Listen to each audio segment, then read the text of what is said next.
Praise the Lord. आजच्या सकाळच्या सभेमध्ये सर्वांचं मी स्वागत करीत आहे. यावेळेला आपण सर्वजण प्रभू येशूची आराधना करूयात आणि आपल्या आजच्या ह्या ऑनलाईन सर्व्हिसला आपण या सर्व्हिसमध्ये आपण देवाची आराधना करूया आणि या सभेला आपण सुरुवात करू. तर चला आपण सर्वजण आपले डोळे बंद करूया आणि जिवंत देवाचे आभार मानूया, प्रभू येशूची स्तुती करू आणि याची सभा आपण प्रभू येशूच्या हातामध्ये सोपवून देऊया. सर्वसमर्थ देवा, आम्ही तुझे आभार मानतो, तुझी स्तुती करतो, कारण तू चांगला आहेस, तू पवित्र देव आहेस. आज सकाळी प्रभू येशू आम्हाला पुन्हा एकदा तुझ्या चरणाजवळ येण्यासाठी या माध्यमाद्वारे तू एकत्रित केलेला आहेस. आम्ही तुझे आभार मानतो. प्रभू येशू, आम्ही प्रार्थना करीत आहोत की जी भक्ती आज आम्ही करणार आहोत, जी स्तुती आराधना आम्ही तुझी करणार आहोत, आम्हाला तुझी कृपा पुरव, सहाय्य कर आणि आम्हाला तू आशीर्वादित कर.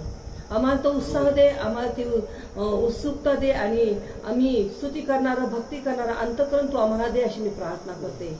त्याचप्रमाणे प्रभू येशू, तुझ्या सेवकांद्वारे येणारं जे काही वचन आहे त्या वचनाद्वारे तू आम्हाला आशीर्वादित कर, कारण तुझ्या मुखातून निघणारं प्रत्येक वचन हे आमच्यासाठी आशीर्वाद आणि आशीर्वाद असंच आहे. आणि म्हणून प्रभू येशू, आम्ही प्रार्थना करतो की येणाऱ्या वचनाद्वारे तू आमच्याशी बोल आणि आम्हाला तू आशीर्वाद दे. प्रभू येशू, तू ये आणि आम्हा प्रत्येकाला तुझी कृपा पुरव. ही सर्व सभा आम्ही तुझ्या हातामध्ये सोपवून देत आहोत, येशूच्या नावात, आमेन. यावेळेला आपण गीताद्वारे प्रभू येशूची आराधना करणार आहोत आणि सर्वजण आपण आपापल्या घरामध्ये जे आहात, माझी नम्र विनंती आहे की तुमचा वेळ तुम्ही जो येशूसाठी वेगळा ठेवलेला, आठवडाभर आम्ही आमच्या स्वतःसाठी पूर्ण आठवडा आम्ही वापरलेला आहे आणि ही वेळ जी आहे ती प्रभू येशूची आराधना करण्यासाठी आहे. तर चला आपण आपली वेळ, जी आराधनेची वेळ आहे, ती येशूला देऊया. या सभेसाठी आपण वेगळी करूया आणि आपण सर्व कामकाज बाजूला ठेवणार आहोत आणि आज आपण या आराधनेमध्ये आपण सर्वजण सहभागी होऊ आणि येशूची स्तुती करू, प्रभू येशूचं नाव उंचावूया. गीताद्वारे प्रभूची आपण आराधना करूया, कारण देवाचं वचन सांगतं की त्याची आराधना जी आहे, त्याची उपासना जी आहे, ते आत्म्याने खरेपणाने जे करणार आहेत अशा लोकांची प्रभू येशू अपेक्षा करतो. आणि म्हणून त्याच्या उपासकांनी त्याची उपासना आत्म्याने आणि खरेपणाने करावी. हे जे वचन आहे त्याप्रमाणे आपण आत्म्यानं, खरेपणानं आणि उत्सुकतेनं आपण प्रभूची आराधना करूया आणि प्रभूचं नाव उंचावूया. यावेळेला आपण गीत गाऊयात आणि गीताद्वारे प्रभूची स्तुती करू, प्रभूच्या नावाला धन्यवाद देऊया. कारण देवाचं वचन आम्हाला सांगतं की सोनं रूप या नाशवंत वस्तूंनी नाही, तर निर्दोष आणि निष्कलंक असा जो देवाचा पुत्र आहे, प्रभू येशू, देवाचा कोकरा जो आहे, या देवाच्या कोकऱ्याचं जे काही मोलवान रक्त आहे त्याने आम्ही मुक्त झालेला आहोत, त्याने आम्ही निर्दोष झालेला आहोत, त्याने आम्हाला आमच्या पापापासून सोडवलेले आहे. म्हणून असा जो देवाचा कोकरा, जो प्रभू येशू, याच्या मौल्यवान रक्तानं तुम्ही आणि मी मुक्त झालेला आहोत, आमच्या पापापासून आम्ही वेगळे झालेले आहोत. म्हणून अशा येशूची आपण गीत गाऊया आणि आराधना करू आणि प्रभू येशूचं नाव उंचावूया.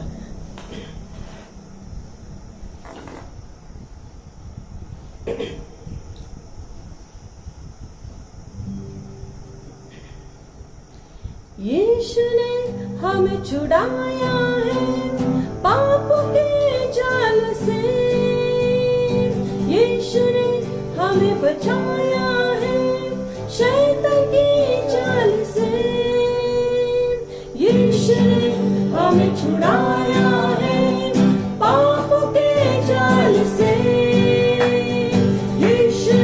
हमें बचाया है शैतान की चाल से.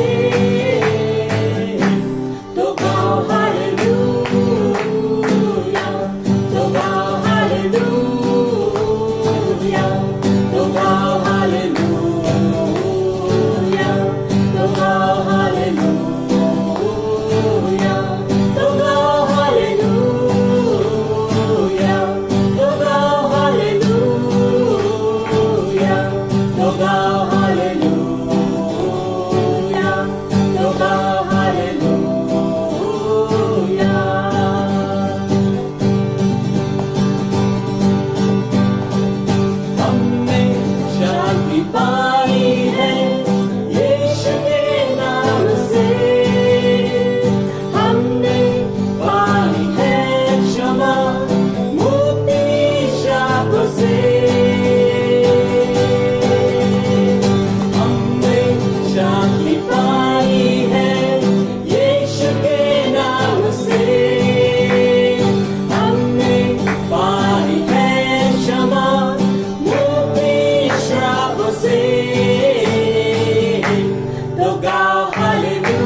यीशु का पैगाम, शालोम शांति और सलाम लाए हैं आपके नाम। शालोम शांति और सलाम मेरे यीशु का पैगाम। तो गाओ हालेलुया, तो गाओ हालेलुया, तो गाओ हालेलुया, तो गाओ हालेलुया,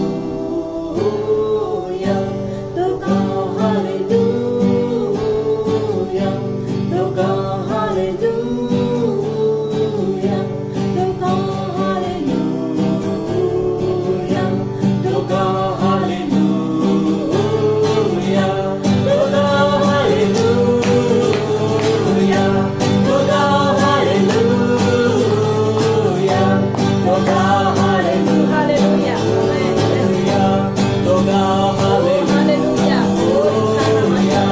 तो गाओ हालेलुया, तो गाओ हालेलुया, तो गाओ हालेलुया, तो गाओ हालेलुया.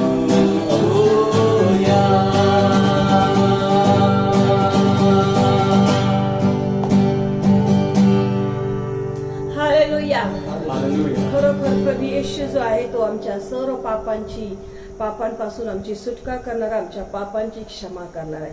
कारण फक्त येशू आणि येशूच आहे की त्यालाच तो अधिकार आहे की सर्व मानव जातीच्या पापांची क्षमा करणं. आणि हा अधिकार फक्त येशूला आहे. म्हणून अशा सर्वसमर्थ देवाची आपण स्तुती करीत आहोत, आराधना करत आहोत. म्हणून आणखी एक गीत गाऊन प्रभूची आपण आराधना करूया.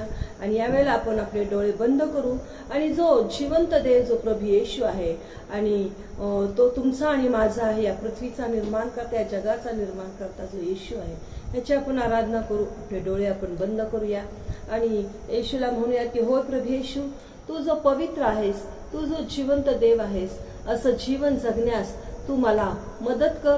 पवित्र जीवन जगण्यास तू मला सहाय्य कर. आणि प्रभू येशू, पवित्र जीवन जगण्यास मला तू इथून पुढं मार्गदर्शन कर. प्रभू येशू, माझ्या मार्गातली सर्व अडखळणं काढ. सैतानावर मला तू विजय दे. कारण तुझं वचन सांगतं की जसा मी पवित्र आहे तसं तुम्ही पवित्र असा. होय प्रभू येशू, जी तुझी अपेक्षा आहे की आम्ही पवित्र जीवन जगावं. होय देव बाप्पा, आम्ही प्रार्थना करत आहोत की तू ये आणि आम्हाला तू स्पर्श कर आणि पवित्र जीवन जगण्यास तू आम्हाला सहाय्य कर प्रभू. कारण प्रभू येशू, तू या सर्व जगाचा निर्माण करता आहेस आणि तू स्वतः पवित्र आहेस आणि तू समान दुसरं कोणीच नाही प्रभू येशू. आणि म्हणून प्रभू, जे तुम्ही जी काही आम्ही मुलं आहोत, तुझ्यावर जे आम्ही विश्वास ठेवणार, तुझी लेकर आहोत, जसं आमचा स्वर्गीय पिता आहे तसंच आम्ही असावी तुझी इच्छा आहे. आणि आमचा स्वर्गीय पिता हा पवित्र आहे, तसंच आम्ही पवित्र असावं ही तुझी इच्छा आहे. आणि त्याप्रमाणे आम्हाला तू कृपा कर प्रभू Yeshu. Hallelujah, hallelujah, hallelujah, hallelujah, hallelujah, hallelujah. Yes, Jesus. Yes, Jesus. Oh, yes, Lord. Hallelujah. आपले डोळे बंद करूयात आणि स्वर्गीचा देव जो पवित्र, त्याची आपण आराधना करूया. हालेलुया.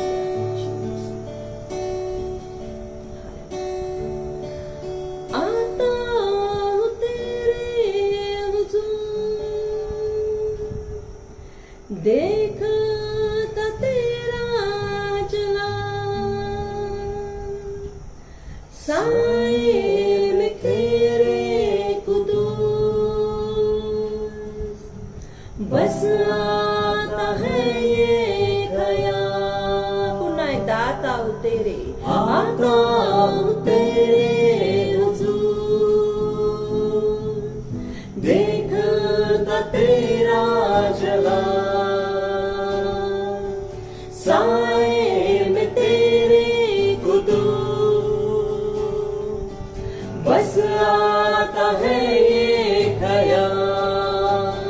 यीशु पाक है, तू पाक है, सजदों पे सजदे करूं. यीशु पाक है, तू पाक सजदे करूं, तेरी हुजूरी में झुकता रहूं, सजदों पे सजदे करूं। ओ हो तेरी हुजूरी में झुकता रहूं, सजदों पे सजदे करूं, सजदों पे सजदे करूं। आसमां तख्त तेरा, धरती है चौकी तेरी, आसमां तख्त तेरा, धरती है चौकी तेरी। बदला न बदले कभी, ऐसी है हस्ती तेरी। बदला न बदले कभी, ऐसी है हस्ती तेरी। यीशु पाक है, तू पाक है, सजदों पे सजदे करूं। यीशु पाक है, तू पाक है, सजदों पे सजदे करूं। तेरी हुजूरी में झुकता रहूं, सजदों पे सजदे करूं। तेरी हुजूरी में झुकता रहूं, सजदों पे सजदे करूं, सजदों पे सजदे करूं। बर्राबिए पतू, बापर यहूदा तू, बर्राबिए पतू, बापर यहूदा तू। अल्फा ओमेगा भी तू, मेरा भरोसा है तू। अल्फा ओमेगा भी तू, मेरा भरोसा है तू। यीशु पाक है, तू पाक है, सजदों पे सजदे करूं। यीशु पाक है, तू पाक है, सजदों पे सजदे करूं। ओ तेरी हुजूरी में झुकता रहूं, सजदों पे सजदे करूं। तेरी हुजूरी में झुकता रहूं, सजदों पे सजदे करूं, सजदों पे सजदे करूं, सजदों पे सजदे करूं, सजदों पे सजदे करूं। Yes, Jesus. ओ येशू, तू पवित्र आहेस प्रभू येशू. प्रभू येशू, आम्ही तुझ्या समोर नतमस्तक होतो. आम्ही तुला सर्व मान, महिमा आणि आदर देतो, कारण तू पवित्र आहेस प्रभू येशू. सन्मान, गौरव ही घेण्यास तू योग्य देव आहेस. मान, महिमा, आदर ही घेण्यास तू योग्य देव आहेस. आणि म्हणून तुझ्या समोर आम्ही लीन आणि नम्र होतो आणि म्हणतो की हो येशू, फक्त तू आणि तूच आहेस की तू पवित्र आहेस, तू निर्दोष आहेस, तू निष्कलंक आहेस, तू देवाचा कोपर आहेस. Hallelujah, hallelujah. धन्यवाद येशू, धन्यवाद, धन्यवाद, धन्यवाद येशू. होय प्रभू येशू, आज सकाळी आम्ही तुझ्या आराधना करतो आणि म्हणतो की प्रभू येशू तू या स्वर्गीचा देव आहेस, आकाश आणि पृथ्वीचा निर्माण करता तू आहे, सर्व मानव जातीचा देव तू आहेस. प्रभू येशू तू आमचा बाप आहेस, तू सर्व शक्यतेचा देव आहेस. प्रभू येशू तुला अशक्य असं काहीच नाही. ओ येशू तू महान आहेस, पुनरुत्थित देव तू आहेस, मरणावर विजय मिळवलेला देव तू आहेस. प्रभू येशू होय, ज्यावेळेस यशायाने दृष्टांत पाहिला त्यानं मंदिरामध्ये परमेश्वर देवाला सिंहासनावर विराजमान झालेलं पाहिलं. होय, असा पवित्र आणि जिवंत देव तू आहेस. तू समान दुसरं कोणी नाही, तू सारखं दुसरं कोणी नाही. हालेलुया. आणि म्हणून या पृथ्वी तलावरून आम्ही तुझी स्तुती करतो, या पृथ्वीवरून आम्ही तुझी आराधना करतो. जे सर्व मानवजात आम्ही आहोत आम्ही तुझी स्तुती करतो. होय प्रभू येशू, जो काही मानवाला निर्माण करण्याचा जो तुझा उद्देश आहे ते आम्ही तुझं स्तुती स्तवन करावं. होय प्रभू येशू, आज सकाळी आम्ही तुझं स्तवन करावं. हालेलुया, धन्यवाद येशू. Hallelujah, hallelujah, hallelujah. धन्य स्तुति के योग्य यीशु, हर एक जुबान ये गाएगी यीशु पवित्र है. सर्वजण मिळून गाऊया आपल्या घरांमधून आपले हात उंचावून. जो पवित्र देव आहे, जो या सिंहासनावर विराजमान झालेला देव आहे, फक्त त्या सिंहासनावर बसण्याचा अधिकार ज्याला आहे अशा येशूची आपण स्तुती करूया. हालेलुया. आणि म्हणूया की हो येशू, फक्त तू आणि तूच पवित्र आहे, तू पवित्र आहे. हो हालेलुया, हालेलुया. यीशु पवित्र है, यीशु पवित्र है, यीशु पवित्र है, तेरा यीशु पवित्र है. हालेलुया, आमेन. हालेलुया, आमेन. हालेलुया, आमेन. हालेलुया, आमेन. हालेलुया, आमेन. मेरे पापों को मेरे पापों को धो दिया परमेश्वर का निर्दोष मेमना. हर एक जुबान ये गाएगी यीशु पवित्र है. मेरे पापों को मेरे पापों को धो दिया परमेश्वर का निर्दोष मेमना.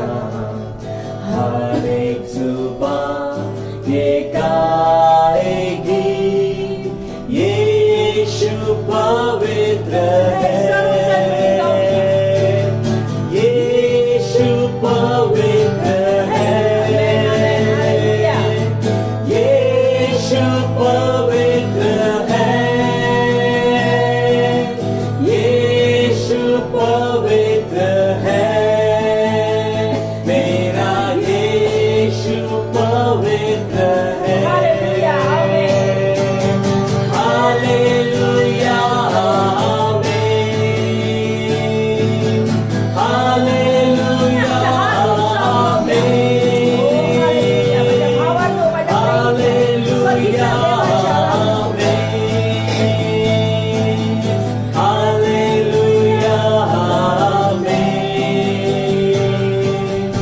हालेलुया, आमेन. हालेलुया, आमेन. हालेलुया, आमेन.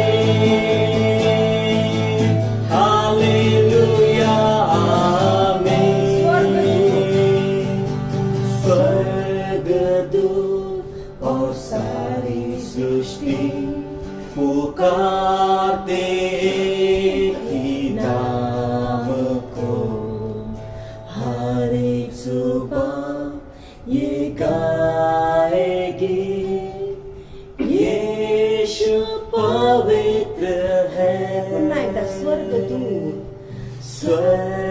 स्वर्गदूत और सारी सृष्टि पुकारते कि नाम को, हर एक जुबान ये गाएगी यीशु पवित्र है,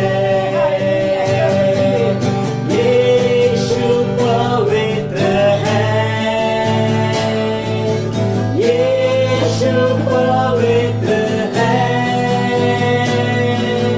यीशु पवित्र है, मेरा यीशु पवित्र है। हालेलुया आमीन, हालेलुया आमीन, हालेलुया आमीन, हालेलुया आमीन, यीशु Yes, Lord. Hallelujah. Amen. Yeshu. Hallelujah. Amen. Hallelujah. Amen. Yeshu. Hallelujah. यीशु पवित्र है, Yes, Lord. यीशु पवित्र है, यीशु पवित्र है, मेरा यीशु यीशु पवित्र है, यीशु पवित्र है, यीशु पवित्र है, यीशु पवित्र है, मेरा यीशु पवित्र है। हालेलुया आमीन, हालेलुया आमीन, hallelujah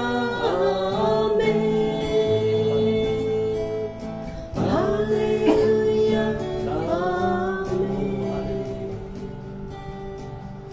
Oh, Jesus. Hallelujah. Oh, yes, Master. Thank you, Jesus. Hallelujah. Hallelujah. Hallelujah. Thank you, Lord. Hallelujah. Amen. Amen. Hallelujah. प्रेमळ पिते, आम्ही तुझा आभार मानतो, आम्ही तुझी स्तुती करतो प्रभू येशू. या स्तुती आराधनेमध्ये प्रभू येशू तुझ्या पवित्र समक्षतेचा अनुभव तू आम्हाला दिलास, तुझ्या सानिध्याचा अनुभव तू आम्हाला दिला आणि आमचा विश्वास आणि खात्री आहे आम्हा प्रत्येकाला तू स्पर्श केलेला आहेस प्रभू. आम्ही तुझे उपकार मानतो, धन्यवाद देतो प्रभू येशू. आम्ही प्रार्थना करत आहोत इथून पुढे येणारी जे काही वचन आहे, हे वचन जे तुझ्याद्वारे आम्हाला येणार आहे प्रभू. होय प्रभू येशू, तुझ्यापासून येणारं वचन ऐकून ते ग्रहण करणारं आणि त्याप्रमाणे आचरण करणारं अंतःकरण तू आम्हाला दे. तुझं वचन घेऊन येत असताना तुझ्या सेवकांना तुझी कृपा पुरव, चांगलं आरोग्य दे, आशीर्वाद दे, अभिषेक दे, यांच्या ओठावर तू स्पर्श कर आणि प्रभू तुझं वचन त्या मुखातून निघू दे अशी प्रार्थना करते. आणि सर्व गौरव फक्त तुझं आणि तुझंच होऊ दे अशी विनंती करते प्रभू येशूच्या नावात. आमेन.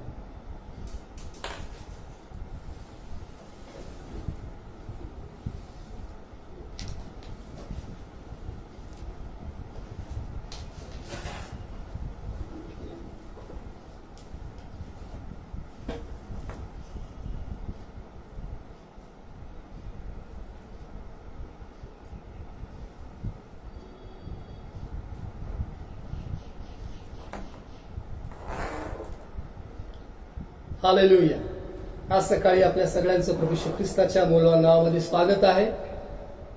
मागचा रविवार आपण पेंटिकॉस्ट संडे म्हणून साजरा केला आणि मागच्या आठवड्यामध्ये आपण पवित्र आत्म्याविषयी देवाच्या वचनामधून वचनं पाहिली, की ज्या ठिकाणी पवित्र आत्मा किती महत्वाचा आहे. पवित्र आत्म्याच्या बाप्तिस्म्यासाठी, पवित्र आत्म्यासाठी आम्ही प्रार्थना केली पाहिजे, देवाकडे मागितलं पाहिजे. अशा प्रकारची शिकवण जी पवित्र शास्त्राची, त्याबद्दल आपण पाहिलं. आणि कशा प्रकारे पवित्र आत्मा शिष्यांवर आला, पवित्र आत्मा मिळाल्यानंतर त्याचं बाहेरकारी चिन्ह काय आहे हे आपण देवाच्या वचनामधून पाहिलं. अन्य भाषा किंवा जी भाषा आम्ही पाठ केलेली नाही, कधी यापूर्वी बोललो नाही, जी भाषा आम्हाला समजत नाही, परंतु जी फक्त त्या तात्पुरत्या वेळेसाठी पवित्र आत्म्याच्या प्रेरणेच्या द्वारे आपण बोलतो, आणि जी फक्त देवाच्या गौरवासाठी आहे, त्या अन्य भाषेविषयी आपण देवाच्या वचनामधून पाहिलं.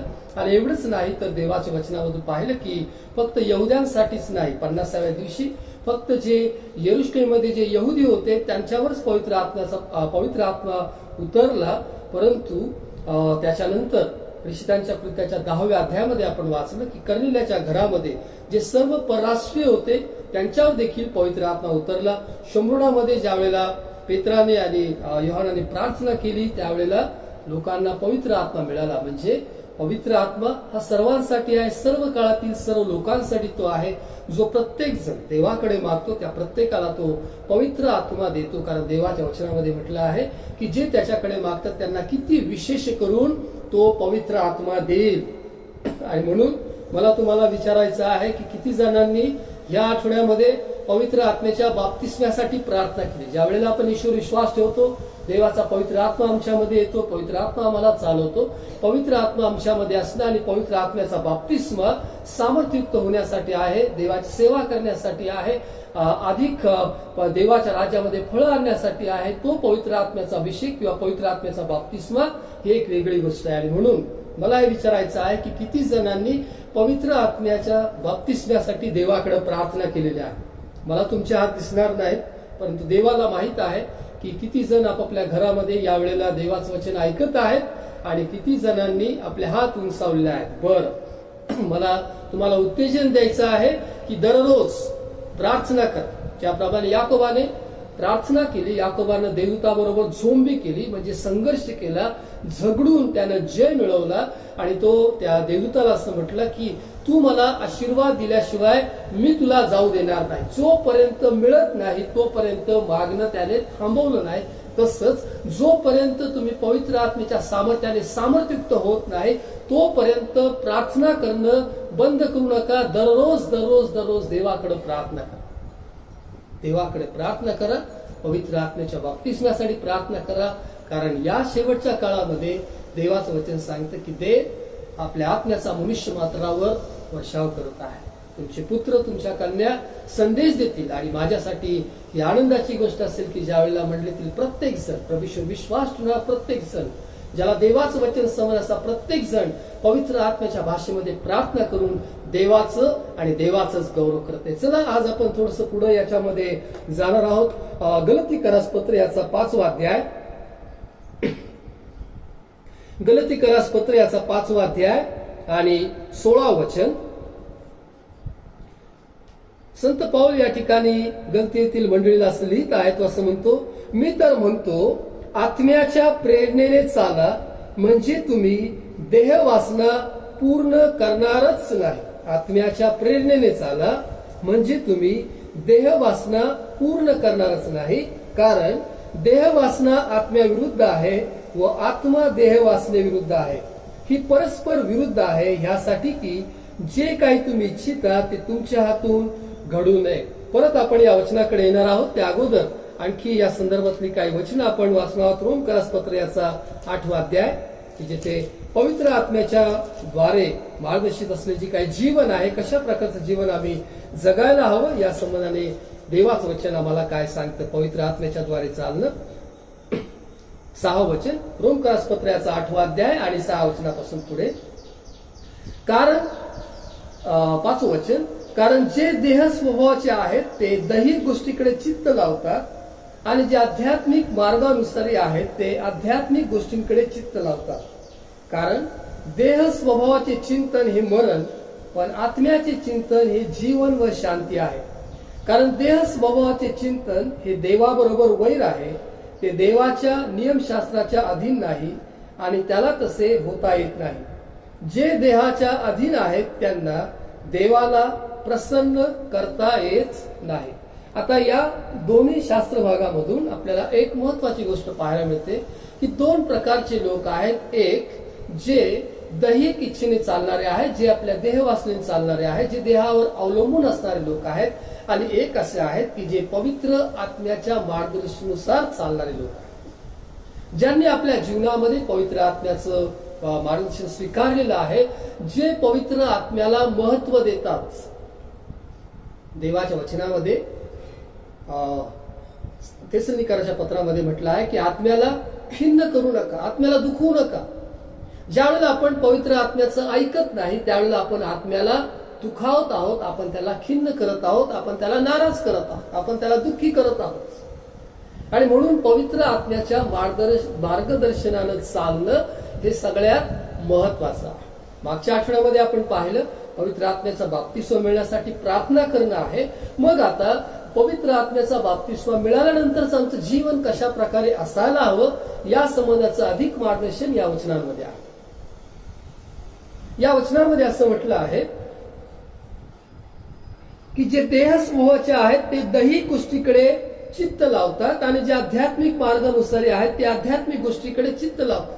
म्हणजे देहाच्या गोष्टीकडे किंवा ज्या जगी गोष्टी आहेत याच्याकडं लक्ष लावणारे किंवा फक्त तेच आपल्या जीवनात प्रथम स्थान मानणारे असे काही लोक आहेत की ज्यांनी फक्त या जगातल्या गोष्टीलाच महत्व दिलेलं आहे. आणि असे लोक आहेत की ज्यांनी आध्यात्मिक गोष्टीला आपल्या जीवनामध्ये पहिलं स्थान दिलेलं आहे. मी असं म्हणत नाही की या जगामध्ये राहत असताना आम्हाला पैसे नकोय, आम्हाला घर नकोय किंवा आम्हाला सुखसोयी नको आहेच. काही वेळेला अगदी टोकाची भूमिका किंवा एक्स्ट्रीम जे काही शिक्षण आहे ते अशा प्रकारे आहे की या जगामध्ये आम्ही आहोत म्हणजे आम्ही या जगातल्या कुठल्याच गोष्टी आम्ही वापरायच्या नाहीत किंवा आम्ही त्याचा उपभोग घ्यायचा नाही. देवाने आम्हाला जर घर दिलं आहे देवाचे आभार माना. देवाने तुम्हाला चांगली नोकरी दिली आहे, तुम्हाला चांगला बिझनेस दिलेला आहे, तुमच्याकडे चांगले पैसे आहेत, देवाचे आभार माना. देवाने तुम्हाला सोनं नाणं दिलेलं आहे, देवाचे आभार माना. देवाने तुम्हाला चांगलं आरोग्य दिलेलं आहे, देवाचे आभार माना. या जगामध्ये राहत असताना आम्हाला लागणाऱ्या सर्व गोष्टी देव आम्हाला पुरवतो, कारण तो आमचा पुरवठा करणारा परमेश्वर आहे. त्याच्या वचनामध्ये म्हटलं आहे की पहिल्याने त्याचं राज्य आणि त्याची धार्मिकता मिळवण्याची खटपट करा, म्हणजे त्याबरोबर याही गोष्टी तुम्हाला मिळतील. याही गोष्टी म्हणजे या जगामध्ये राहत असताना आम्हाला जे हवं आहे ते सगळं देव आम्हाला देणार आहे. आता काही वेळेला थोडस गोंधळ यामध्ये होतो की राज्य आणि नीतिमत्व मिळवण्याची धडपड किंवा खटपट कर, आणि काही जणांची खटपट जी आहे ती जिंदगीभर चालूच आहे. वचन काय सांगतं ते काळजीपूर्वक ऐका. पहिल्यांदा त्याचं राज्य आणि त्याची धार्मिकता आम्हाला कशी मिळते? आमच्या कर्मकांडांनी नाही, आमच्या प्रयत्नांनी नाही. आम्ही चांगलं वागण्याचा प्रयत्न करतो म्हणून आम्हाला धार्मिकता मिळते असं नाही. तर रोमकराच्या पत्रामध्ये म्हटलं आहे की त्याच्या रक्ताने तुम्ही नीतिमान ठरवले आहात. हालेलुया. येशूच्या रक्तामुळे आम्ही धार्मिक आहोत, त्याची धार्मिकता आम्हाला मिळालेली आहे. जो प्रत्येक जण प्रभू येशू ख्रिस्तावर विश्वास ठेवतो तो धार्मिक आहे, त्याला धार्मिकता मिळालेली आहे, तो नीतिमान आहे, त्याला प्रभू येशू ख्रिस्ताचं नीतिमत्व प्राप्त झालेलं आहे. आमच्या कर्मकांडाने नाही तर देवाच्या कृपेनं हे आम्हाला मिळालेलं आहे. आणि म्हणून जे नीतिमान आहे, जे धार्मिक आहे, जे येशूवर विश्वास ठेवणार आहेत, अशा प्रत्येकाला या जगामध्ये लागणाऱ्या सर्व गोष्टी येशू पुरवतो. आणि म्हणून या वचनामध्ये म्हटलं आहे की जे देह समूहाचे आहेत ते दैहिक गोष्टींकडे चित्त लावतात आणि जे आध्यात्मिक मार्गानुसारी आहेत ते आध्यात्मिक गोष्टीकडे चित्त लावतात. म्हणजे जे आत्मिक गोष्टींना महत्व देतात, जे सार्वकालिक जीवनाला महत्व देतात, जे तारणाला आपल्या जीवनामध्ये महत्व देतात, जे पवित्र जीवन जगण्याला आपल्या जीवनामध्ये महत्व देतात, असे जे लोक आहेत त्यांना म्हटलं आहे की आध्यात्मिक मार्गानुसारी चालणारे जे लोक आहेत. दोन प्रकारचे लोक या जगामध्ये आहेत. एक देहाच्या गोष्टीच्या पाठीमागे लागणारे आहेत किंवा दैहिक गोष्टी हेच त्यांच्यासाठी सर्वस्व आहे, आणि दुसरे असे आहेत की त्यांना माहित आहे की आत्मिक गोष्टी या प्रथम आहेत.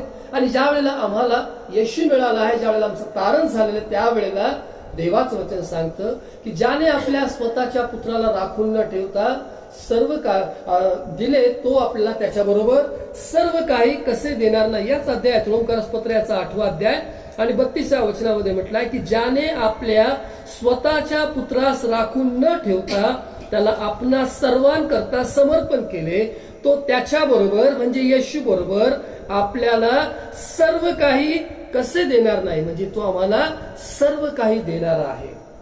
आणि मागच्या आठवड्यात आपण लूका वर्तमानामध्ये प्रार्थना पाहिली की येशूने आपल्या शिष्यांना प्रार्थना शिकवली, जी प्रभूची प्रार्थना आहे की आमची रोजची भाकर आज आम्हाला दे.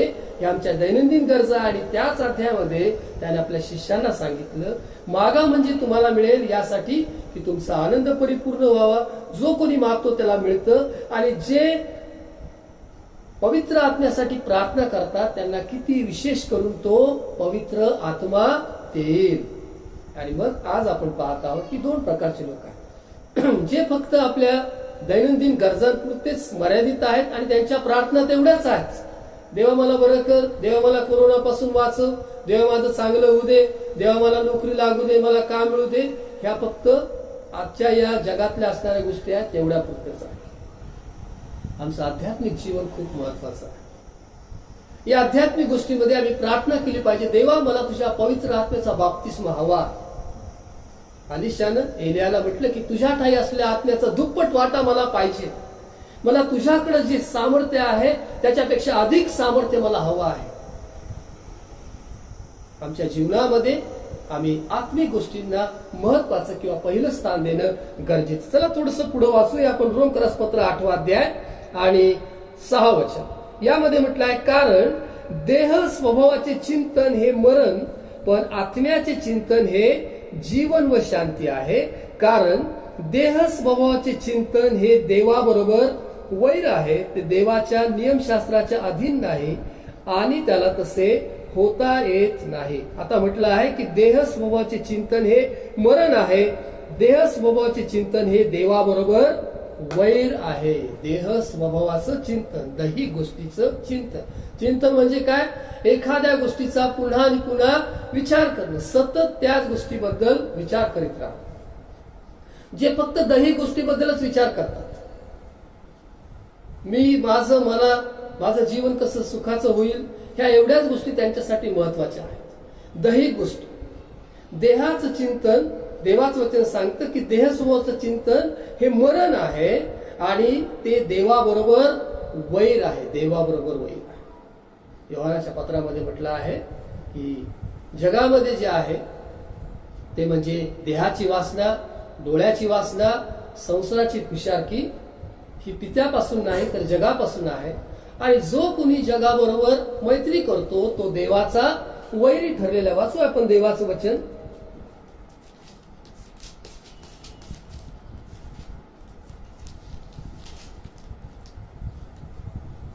याकोबाचं पत्र याचा 4 अध्याय आणि 4 वचन. अहो अविश्वासू लोकांनो, जगाची मैत्री ही देवाबरोबर वैर आहे, हे तुम्हास ठाऊक नाही काय? जो कोणी जगाचा मित्र हो पाहतो तो देवाचा वैरी ठरला. या वचनामध्ये म्हटलं आहे की देह स्वभावाचं चिंतन हे देवाबरोबर वैर आहे. देवाबरोबर वैर म्हणजे काय? तर जो कोणी जगाचा मित्र हो पाहतो तो देवाचा वैरी ठरला आहे. म्हणजे ज्याचं लक्ष फक्त जगिक गोष्टी किंवा या पृथ्वीवरच्या गोष्टी पुरतच आहे. जगाबरोबर मैत्री आहे. जगाबरोबर मैत्री म्हणजे या जगिक ज्या गोष्टी आहेत, ज्या दैहिक गोष्टी आहेत, आणि त्याच्यासाठीच या गलतीकराच्या पत्रामध्ये अधिक स्पष्ट याच्या संबंधाने सांगितलेलं आहे. वाचू आपण गलतीकरास पत्र याचा 5वा अध्याय. गलतीकरास पत्र याचा 5वा अध्याय आणि 19 वचन. देहाची कर्मे तर उघड आहेत, तीही जारकर्म, अशुद्धपणा, कामातुरपणा, मूर्तीपूजा, चेटके, वैर, कलह, मत्सर, राग, तट, फुटी, पक्षभेद, हेवा, दारूबाजी, रंगेलपणा आणि अशा इतर गोष्टी. पहा बरं, काउंट करा किती गोष्टी सांगितलेल्या आहेत. 1 जारकर्म, अशुद्धपणा 2, कामातुरपणा 3. वाचा तुम्ही तुमच्या घरामध्ये आहात, पण माझी खात्री आहे की तुमच्याकडे पवित्र शास्त्र आहे. तुम्ही गलतीकरास पत्राचं 5वा अध्याय आणि 19 वचन वाचत आहात. आणि अजून जर तुम्ही पवित्र शास्त्र घेतलं नसेल तर उठा, आपल्या सोप्यावरून, आपल्या खाटेवरून, बिछाण्यावरून, जिथे कुठे आहात जा, पवित्र शास्त्र घ्या, पवित्र शास्त्र उघडा, वाचा. कारण आपण भक्ती करत आहोत. गलतीकारस पत्र 5वा अध्याय आणि 19 वचन. जार कर्म, अशुद्धपणा, कामातुरपणा, मूर्तीपूजा, चेटके, वैर, कलह, मत्सर, राग, तट, फुटी, पक्षभेद, हेवा, दारूबाजी, रंगीलपणा, अशा इतर गोष्टी ह्याविषयी मी तुम्हाला पूर्वी जे सांगून ठेवले होते तेच आता सांगून ठेवतो की अशी कर्मे करणाऱ्यांना देवाच्या राज्याचं वतन मिळणार नाही. पहिल्याने त्याचं राज्य आणि त्याची धार्मिकता मिळवण्याची खटपट करा. देवाचं राज्य कोणाला मिळतं? अशा गोष्टी करणाऱ्यांना मिळत नाही. म्हणजे जे ईश्वर विश्वास ठेवतात, जे पापापासून दूर राहतात, ज्यांना समजलं आहे की माझ्या पापांची येशूच्या रक्तामुळे क्षमा झालेली आहे, त्याने मला माझ्या पापांपासून सोडवलं आहे, आता मी पाप करणार नाही, मी ईश्वर विश्वास ठेवून जीवन जगणार आहे, असे लोक आणि असे जे आहेत ते आध्यात्मिक मार्गानुसारी आहेत. ते जगाबरोबर मैत्री करत नाहीत, ते जगाचा मित्र ठरत नाहीत, ते देवाबरोबर वैर घेत नाहीत. देवाचं वचन आज आपण 3 शास्त्रवाद पाहतात. रोमकारस पत्र 8वा अध्याय, गलतीकारस पत्र 5वा अध्याय, याकोबाचं पत्र याचा 4था अध्याय. या अध्यायामधून आपण पाहत आहोत की दैहिक गोष्टी काय आहेत आणि आध्यात्मिक गोष्टी काय आहेत. आता थोडस पुढे आपण वाचूया 8वं वचन. रोमकारस पत्र याचा 8वा अध्याय आणि 8वं वचन.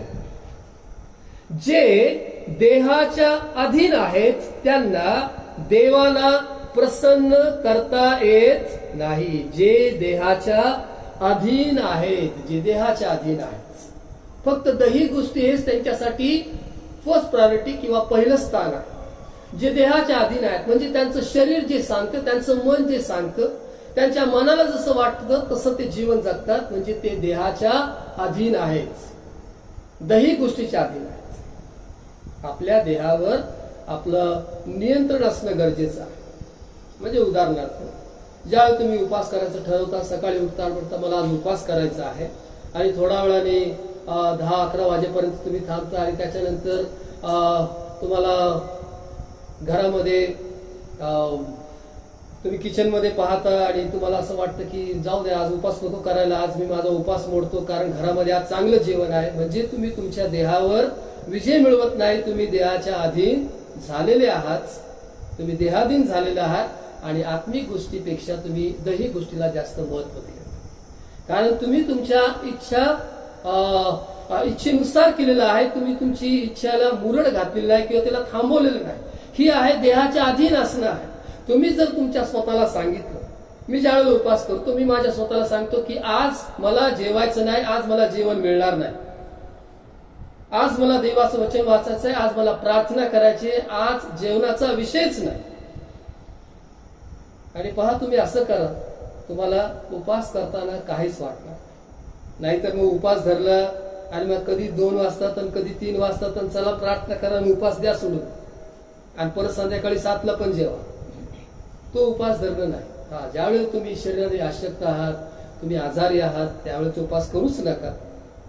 जर तुम्हाला काही औषधं वगैरे चालू आहे तर डॉक्टरी सल्ल्याशिवाय औषधं बंद करू नका, त्यावेळेला उपास करू नका. म्हणजे ज्यावेळेस तुम्ही चांगले आहात उपास जरूर करा, आत्मिक बळ वाढवा, आत्म्यामध्ये बलवान व्हा, प्रार्थना करा. उपास करता त्यावेळेला प्रार्थना करा की देवा, मला ते आत्मिक सामर्थ्य हवं आहे, मला माझ्या शरीरावर विजय मिळवायचा आहे, मला देहाच्या कर्मावर विजय मिळवायचा आहे, मला देहाधीन व्हायचं नाही.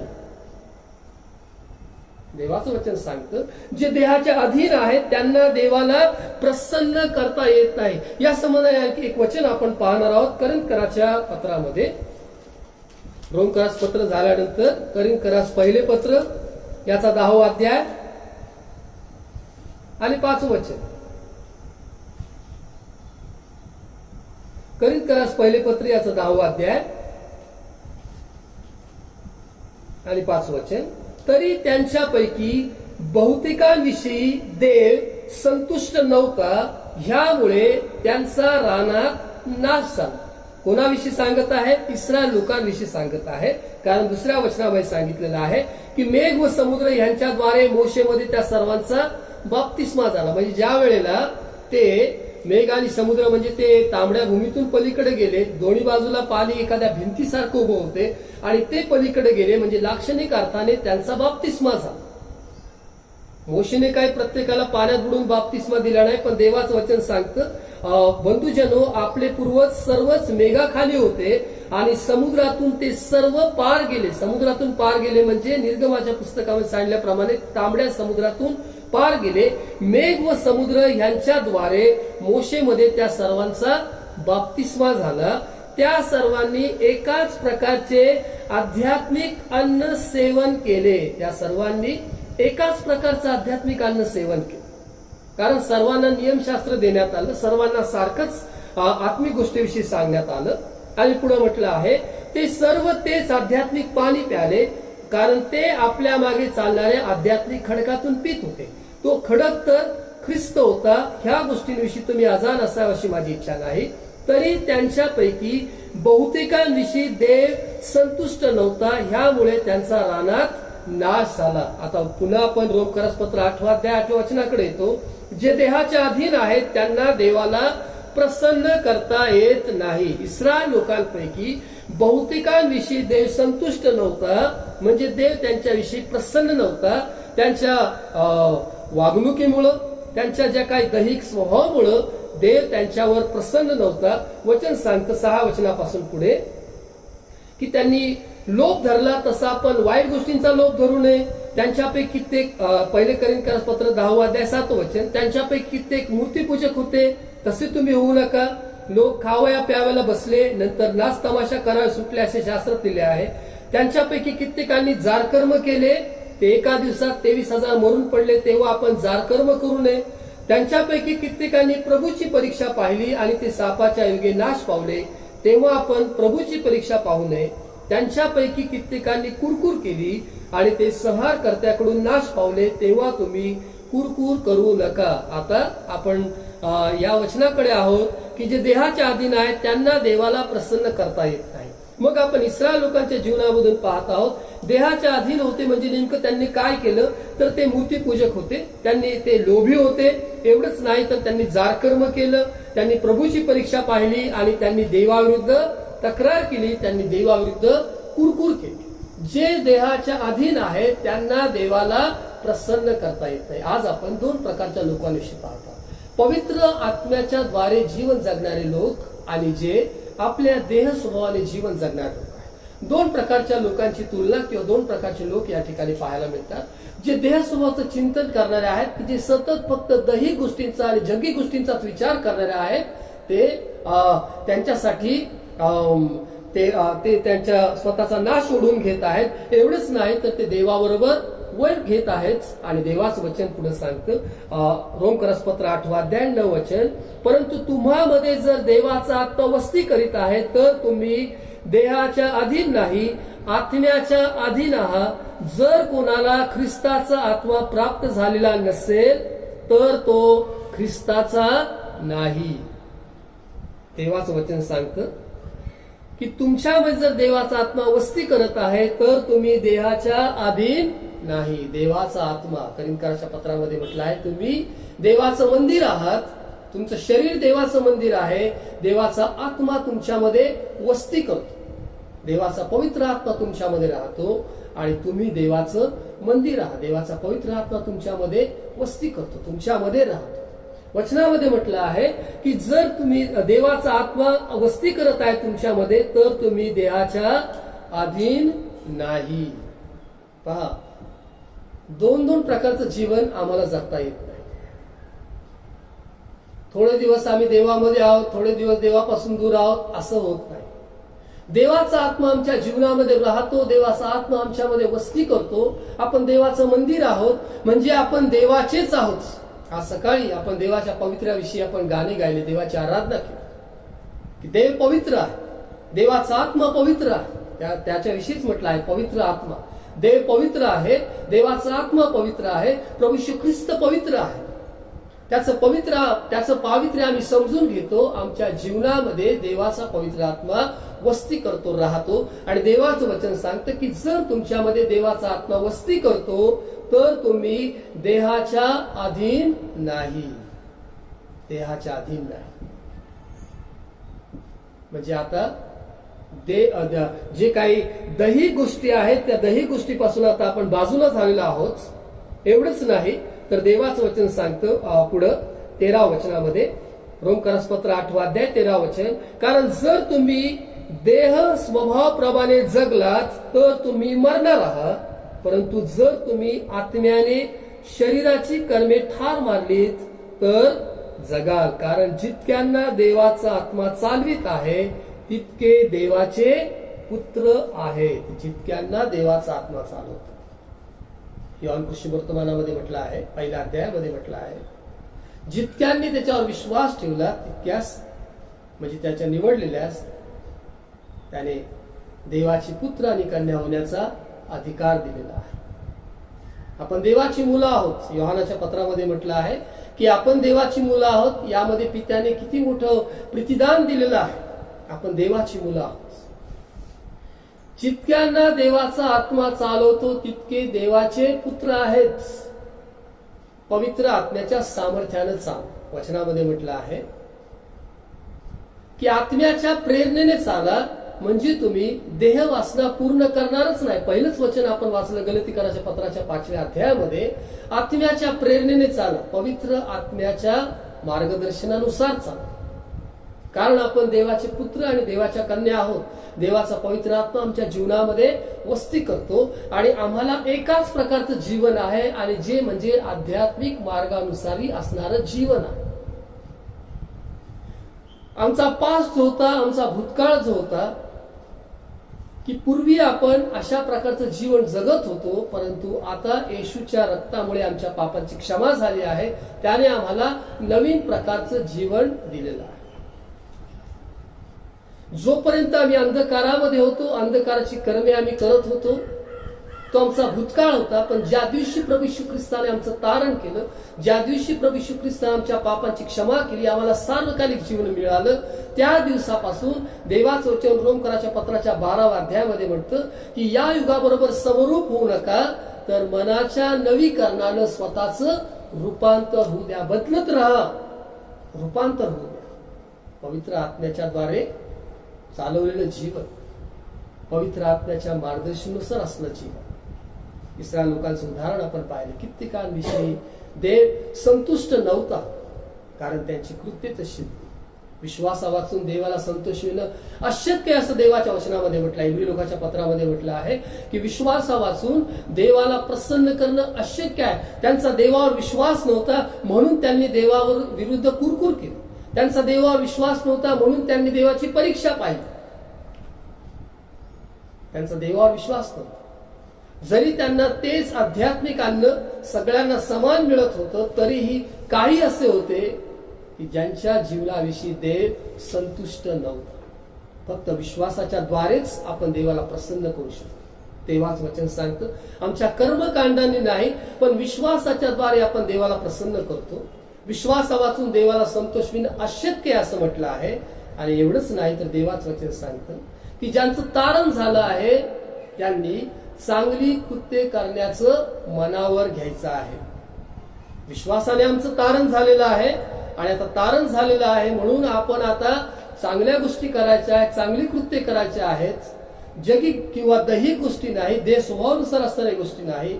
तर देवाचं वचन सांगतं, तुमचा प्रकाश लोकांसमोर असा पडू द्या की त्यांनी तुमची चांगली कामं पाहून, तुमची सत्कर्म पाहून तुमच्या स्वर्गातील पित्याचं गौरव करावं. स्वर्गातील पित्याचं गौरव करावं.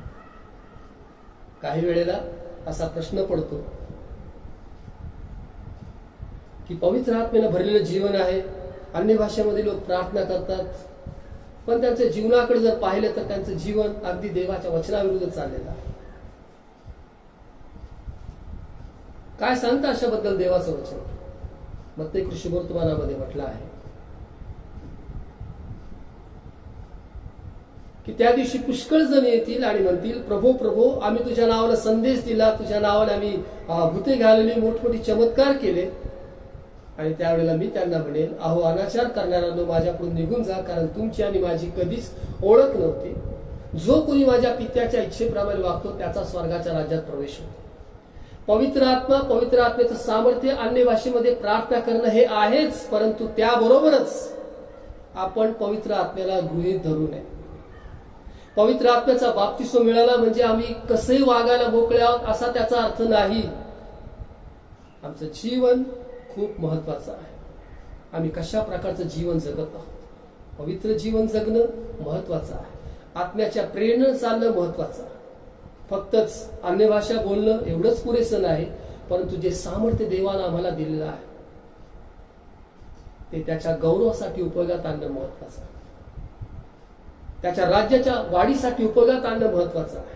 पवित्र आत्म्याचा बाप्तिस्मा किंवा पवित्र आत्म्याचा अभिषेक हा आम्हाला उंच करण्यासाठी नाही, तर हा देवाला उंच करण्यासाठी आणि देवाच्या गौरवासाठीच आहे. कारण देवाचं वचन सांगतं की पवित्र आत्मा येईल आणि तो माझं गौरव करील. पवित्र आत्मा येईल. वाचूया आपण, कारण माझ्या शब्दांपेक्षा देवाचे शब्द खूप महत्वाचे आहेत. योहान कृष्णवर्तमानाचा 14वा अध्याय. योहान कृष्णवर्तमान याचा 14वा अध्याय आणि या 14व्या अध्यायामध्ये 15 वचन असं सांगतं. 16 वचन, मी तुम्हा पित्याला विनंती करील, मग तो तुम्हाला दुसरा कैवारी म्हणजे सत्याचा आत्मा देईल. त्यानंतर त्याने सदा सर्वदा तुमच्या बरोबर राहावे. तो तुमच्यामध्ये राहतो आणि तो तुमच्यामध्ये वस्ती करील. तो तुमच्यामध्ये राहील. आणि पुढे म्हटलं आहे की ज्या वेळेला पवित्र आत्मा येतो, पवित्र आत्मा देवाचं गौरव करतो. पवित्र आत्मा यासाठी आहे की त्याच्याद्वारे देवाचं गौरव करावं. योहान कृष्णवर्तमानाच्या 16व्या अध्यायामध्ये, योहान कृष्णवर्तमानाचा 16वा अध्याय आणि 13 वचन, तरी तो सत्याचा आत्मा येईल तेव्हा तो तुम्हाला मार्ग दाखवून सर्व सत्यात येईल. कारण तो आपल्या स्वतःचे सांगणार नाही, तर जे काही ऐकेल तेच सांगेल आणि होणाऱ्या गोष्टी तुम्हाला कळविल. वचन 14, तो माझं गौरव करील. पवित्र आत्मा कशासाठी आहे? तर पवित्र आत्मा देवाचं गौरव करण्यासाठी आहे. ज्या वेळेला आम्हाला पवित्र आत्मा मिळतो, ज्या वेळेला पवित्र आत्म्याचा बाप्तिस्मा मिळतो, ज्यावेळेस आम्ही अन्य भाषेमध्ये प्रार्थना करू लागतो, ज्यावेळेस आपण ती स्वर्गीय भाषा, कधी न बोललेली भाषा बोलतो, उद्देश हा आहे की आमच्या जीवनाच्या द्वारे देवाचं गौरव. पवित्र आत्मा आम्हाला मोठं करण्यासाठी नाही, आमचं नाव मोठं करण्यासाठी नाही. पवित्र आत्मा देवाला मोठं करण्यासाठी किंवा देवाला उंचावण्यासाठी आहे. आणि म्हणून देवाचं वचन सांगतं, आत्म्याच्या प्रेरणेने चाला म्हणजे तुम्ही देह वासना पूर्ण करणार नाही. जे देह स्वभावाचे आहेत, जे फक्त दैहिक गोष्टीचा विचार करतात, जे देहाच्या अधीन आहेत, त्यांना देवाला प्रसन्न करता येत नाही. आम्ही आत्म्याच्या द्वारे जी काही शरीराची कर्मे आहेत ती ठार मारली पाहिजेत किंवा आम्ही त्याच्यावर विजय मिळवला पाहिजे. आम्हाला पवित्र आत्म्याचा बाप्तिस्मा यासाठी आहे की आमच्या जीवनाच्या द्वारे प्रभू येशू ख्रिस्ताचं गौरव व्हावं आणि त्याचं राज्य वाढावं, त्याचं नाव अधिक उंच व्हावं. यासाठी देवानं तो विश्वासार्हांना पवित्र आत्मा दिलेला आहे. आम्ही दररोज पवित्र आत्म्यासाठी प्रार्थना केली पाहिजे. आमचं जीवन हे महत्वाचं आहे. आणि या वचनामध्ये म्हटलं आहे की जे देहाच्या अधीन आहेत त्यांना देवाला प्रसन्न करता येत नाही. देह स्वभावाचं चिंतन करणारे आहेत, ते फक्त देह स्वभावाचं चिंतन हे मरण आहे, परंतु आत्म्याचं चिंतन हे जीवन आणि शांती आहे. देह स्वभावाचं चिंतन हे देवाबरोबर वैर आहे. जगाचा जो मित्र होतो तो देवाचा वैरी ठरलेला आहे. आणि आज आम्हाला ठरवायचं की मी कशा प्रकारचं जीवन जगत आहे. पवित्र आत्म्याचा बाप्तिस्मा मिळाल्यानंतरही माझ्या जीवनामध्ये काही बदल झालेला आहे का? की मी अजूनही त्या जुन्या कर्मांमध्येच आहे, त्या जुन्या गोष्टींमध्येच आहे, त्या अंधकारातलं जीवन जगत आहे, की मी नवीन प्रकारचं जीवन जगत आहे? माझं जीवन आत्म्याच्या प्रेरणेने चालवलेलं आहे. इस्रायल लोक बाप्तिस्मा झाला असं देवाचं वचन सांगतं लाक्षणिक अर्थाने. त्या सर्वांचा बाप्तिस्मा झाला, सगळ्यांना तेच आध्यात्मिक अन्न मिळालं, परंतु सर्वच काही देवाच्या इच्छेनुसार जीवन जगणारे नव्हते. आमच्यापैकी अनेकांचा पाण्याने बाप्तिस्मा झालेला आहे, अनेकांना पवित्र आत्म्याच्या बाप्तिस्म्याचा अनुभव मिळालेला आहे, परंतु आमचं जीवन खूप महत्वाचं आहे. आमच्या जीवनाच्या द्वारे देवाचं गौरव होणं महत्वाचं आहे. गलतीकरास पत्राकडे आपण परत एकदा येऊया. गलतीकरास पत्र याचा 5वा अध्याय, गलतीकरास पत्र याचा 5वा अध्याय आणि 18 वचन म्हणतं की तुम्ही आत्म्याच्या प्रेरणेने चालविलेले आहात, तर तुम्ही नियमशास्त्राच्या अधीन नाही, देहाच्या अधीन नाही, नियमशास्त्राच्या अधीन नाही, तुम्ही आत्म्याच्या प्रेरणेने चालविलेले आहात. म्हणजे देवाचा आत्मा तुम्हाला चालवत आहे. तर आता तुम्ही नियमशास्त्राच्या अधीन नाही. नियमशास्त्राच्या अधीन म्हणजे कर्मकांडाच्या द्वारे देवाला प्रसन्न करणारे नाही, विश्वासाच्या द्वारे. कारण याच अध्यायामध्ये म्हटलं आहे, गलतीकरास पत्र 5 अध्याय 4 वचन, की जे तुम्ही नियमशास्त्राने नीतिमान ठरू पाहता त्या तुमचा ख्रिस्ताबरोबरचा संबंध नाहीसा झाला आहे. तुम्ही कृपेला अंतरले आहात. जे आपण आत्मा मिळाल्यानंतरही किंवा पवित्र आत्मा मिळाल्यानंतरही किंवा प्रभू येशू ख्रिस्ताच्या द्वारे तारण प्राप्त झाल्यानंतरही जर फक्त कर्मकांडांवर आम्ही जर अवलंबून आहोत तर देवाचं वचन सांगतं की ख्रिस्ताबरोबरचा संबंध नाहीसा झालेला आहे. रोमकरास पत्र 10 अध्याय 4 वचन सांगतं, कारण विश्वास ठेवणाऱ्या प्रत्येकाला नीतिमत्व प्राप्त होण्यासाठी ख्रिस्त नियमशास्त्राची समाप्ती असा आहे. देवाचं वचन सांगतं विश्वास ठेवणाऱ्या प्रत्येकाला नीतिमत्व प्राप्त होण्यासाठी, कर्मकांडाने किंवा नियमशास्त्राच्या द्वारे प्राप्त होणारे नीतिमत्व नाही, तर नीतिमत्व प्राप्त होण्यासाठी ख्रिस्त म्हणजे प्रभू येशू ख्रिस्तावर विश्वास ठेवणारा जो आहे, ख्रिस्त नियमशास्त्राची समाप्ती असा आहे.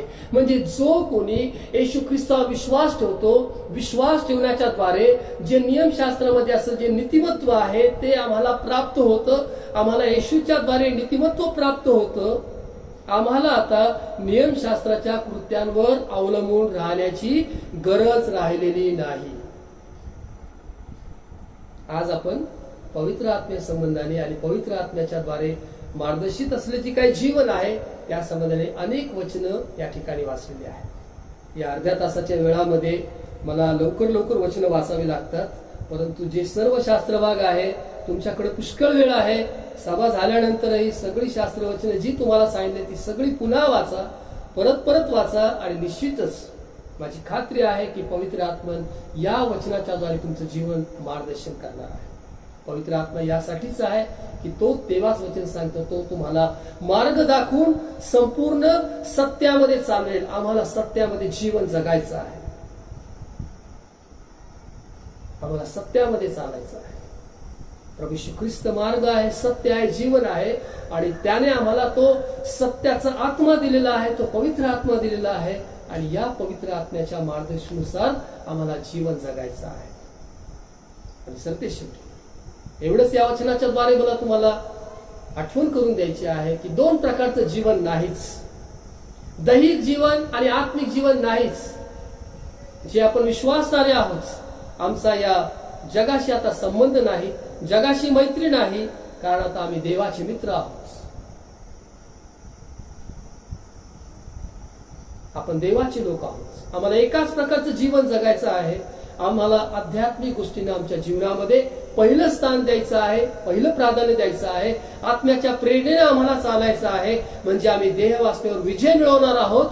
आम्ही एक विजयशाली ख्रिस्ती जीवन जगणार. चला यावेळेस आपण आपले डोळे बंद करूया, देवाचे आभार मानूया त्याच्या पवित्र आत्म्याच्या द्वारे, पवित्र आत्म्याच्या सामर्थ्याच्या द्वारे जीवन जगण्यासाठी तो आम्हाला कृपा पुरवत आहे. यासाठी आपण देवाचे आभार मानूया.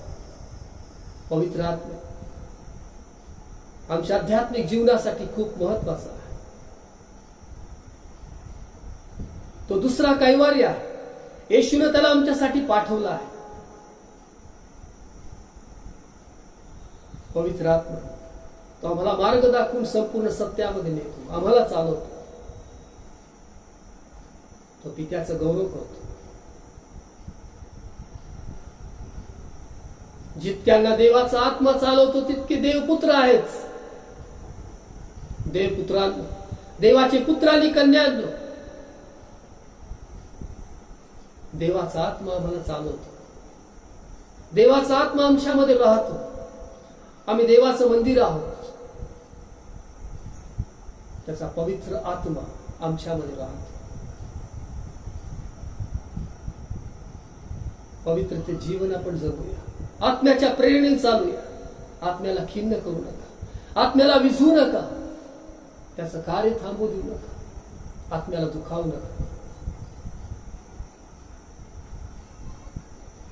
आत्म्यात परिपूर्ण व्हा, आत्म्याने परिपूर्ण व्हा, आत्म्याच्या प्रेरणेने चाला. ओरिया बाशातारा महांदे हालेलुया हालेलुया हालेलुया हालेलुया ओ यीशु हालेलुया हालेलुया हालेलुया हालेलुया ओ यीशु हालेलुया सर्वसमर्थ देव बापा येशूच्या नावात आमच्याकडे तुझं वचन हे सत्य आहे. आज तुझ्या वचनाच्या द्वारे आम्ही कशा प्रकारचं जीवन जगावं याचं मार्गदर्शन केलंस. आभार मानतो. तुझं वचन हे सत्य आहे.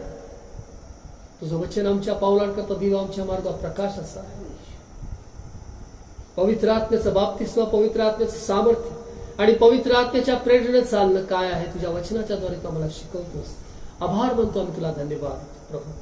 आम्ही हीच प्रार्थना करतो आमच्या प्रत्येकाच्या जीवनाच्या द्वारे तुझं गौरव दे आणि तुझं नाव अधिक उंचावू दे. तुझं गौरव आगमन होईपर्यंत आमच्या जीवात जीव आहे तोपर्यंत प्रभू केवळ तुझीच भक्ती आणि आराधना करावी अशी कृपा तू आमच्या जीवनाच्या द्वारे तुझं गौरव दे प्रभू. आज सकाळी ज्यांनी तुझं वचन ऐकलं आहे त्या माझ्या प्रत्येक भावा बहिणीला तू स्पर्श कर. आज जेथे कुठे प्रभुदेवा तुझं वचन माझ्या भावा बहिणींनी ज्या घरामध्ये जेथे कुठे त्यांनी ऐकलं प्रभुदेवा, या वचनाच्या द्वारे प्रभुदेवा त्यांचं जीवन तो आशीर्वादित कर, अभिषिक्त कर प्रभुदेवा. तुझं वचन आत्मा आणि जीवन आहे प्रभुदेवा. त्यांच्या आत्मिक जीवनामध्ये एक बदल घडून येते, परिवर्तन आण प्रभुदेवा. त्यांना आत्मिक सामर्थ्यानं भर. शरीराची कर्मे ठार मारण्यासाठी प्रभुदेव बापा एक विजयशाली जीवन जगण्यासाठी त्यांना मदत कर माझ्या भावा बहिणींना प्रभू. जे पतनातलं जीवन जगत आहेत, ज्यांनी बाप्तिस्मा घेतला परंतु आज ते चुकीच्या मार्गाने जीवन जगत आहेत, याच वेळेला प्रभुदेव मी प्रार्थना करतो त्यांना तू स्पर्श कर. कारण कोणाचा नाश व्हाय तुझी इच्छा नाही तर सर्वांचं तारण व्हाय तुझी इच्छा आहे. तुझ्या वचनामध्ये म्हटलं आहे कोणी दुर्जन मराव यामध्ये मला संतोष नाही, माग फिरा आणि जिवंत राहा. प्रभुदेवा मी प्रार्थना करतो माझ्या भावा बहिणींसाठी आज जे विश्वासापासून दूर गेलेले आहेत,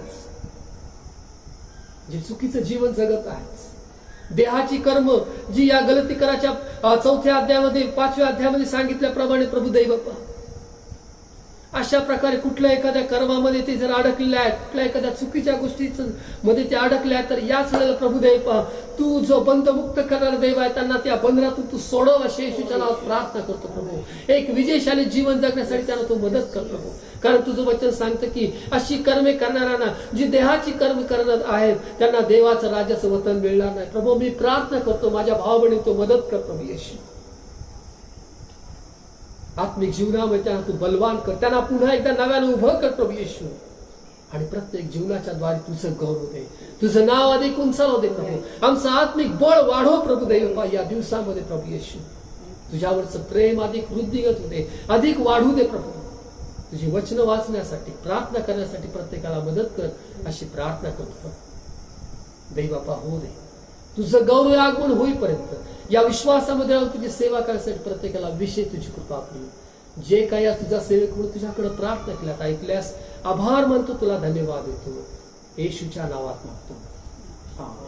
परमेश्वर तुम्हाला आशीर्वाद दे व तुमचं संरक्षण करो.